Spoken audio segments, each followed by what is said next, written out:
Have you ever wished you could skip just one day of the week? Maybe the one that feels the heaviest of all? Welcome, little dreamers, to tonight's bedtime story, where time bends, the ordinary becomes magical, and one boy discovers the true meaning of every single day. Before we begin, make sure to subscribe and tap the bell so you never miss a dreamy journey like this again. We're so happy you're here. Now, snuggle into your blankets.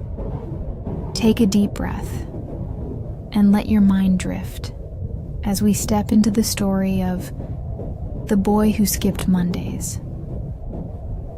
The Endless Monday Blues. There once was a boy named Theo who had a curious relationship with Mondays.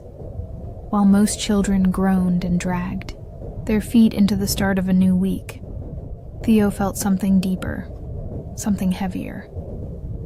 Mondays felt longer than other days, grayer, slower, as if time itself yawned and refused to move. Every Monday morning, the alarm clock seemed louder, the sky looked duller, and his breakfast toast, always a little colder. Theo would sit at his desk, gazing out the window, wondering why the world insisted on beginning again every 7 days. Why not skip Mondays altogether? He dreamed of starting the week on a Tuesday, when the world felt a little brighter, the people a little kinder, and his backpack a little lighter. One Sunday night, as Theo lay in bed staring at the ceiling, that dream began to grow teeth. What if somehow he just didn't have to live Mondays at all? As he drifted to sleep, something peculiar happened. The hum of the night grew quiet. The ticking clock slowed. And before he knew it, Monday never came. Theo awoke to birdsong and sunlight filtering through the blinds. The calendar said Tuesday, and just like that, Monday was gone. A week with a missing piece. At first, skipping Mondays felt like a secret gift. Theo moved through his week with a strange lightness, as if he had uncovered a hidden path through time.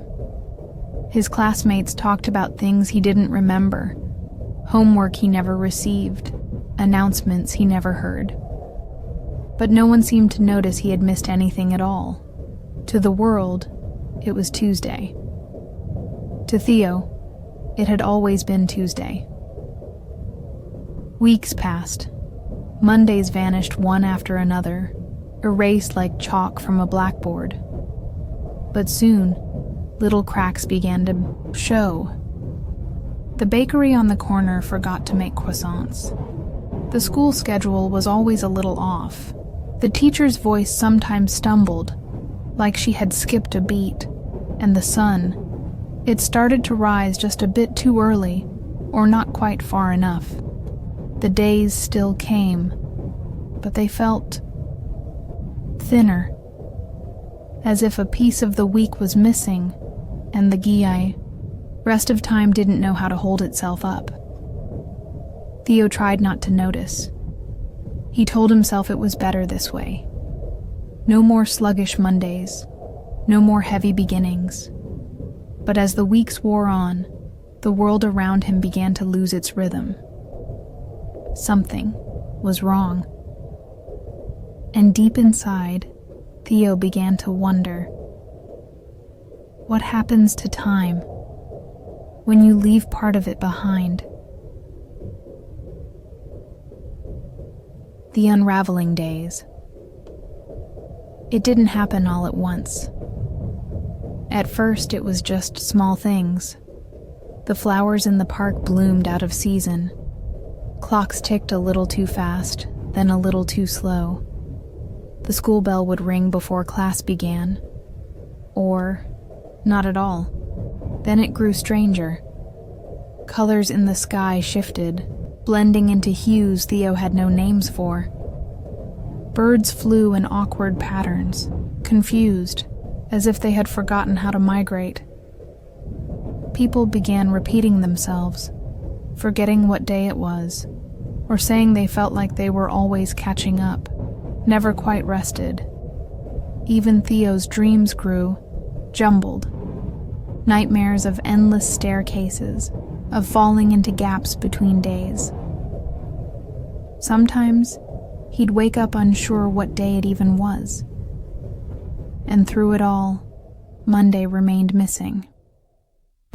One Tuesday morning, Theo stood in the schoolyard and realized something that chilled him. There were fewer people than there used to be. Faces he once saw every day had simply stopped showing up, as if they'd slipped through cracks only he could see. He tried to explain it, but no one listened. No one noticed. To them, time still marched on, crooked, confused, but unbroken. But Theo could feel it. The world was out of balance. And somewhere, behind the days he had skipped, something was waiting. Something that wanted to be remembered. The day that waited. The world had grown silent, not quiet like bedtime hush, but silent in a way that felt empty, like something had been taken, and nothing was left to fill its place. Theo sat alone beneath the fading sky, watching the hours drift without purpose. Days still came and went, but they no longer felt real. He missed the rhythm. He missed the messiness of time, the sleepy yawns of Monday morning, the slow starts, the fresh beginnings. And finally, he understood. Monday hadn't been the problem. It had been the anchor, the steady first step that held the rest of the week together. Without it, everything lost meaning. So that night, Theo made a choice. He closed his eyes, took a deep breath, and whispered to the dark, "I'm ready." And when he opened them again, it was raining. The sky was gray. His alarm clock buzzed beside him. It was Monday. The hallway was cold. The toast was a little burnt, and his backpack felt heavier than ever. But this time, it didn't feel wrong. It felt real. As he walked to school through the drizzle, something strange happened. The flowers in the park began to bloom in the right season. The clocks ticked evenly again. The people he thought were lost were there, right where they had always been. Time had returned, and so had Theo. Because time, he now knew, isn't something to skip. It's something to live, one beautiful, imperfect day at a time.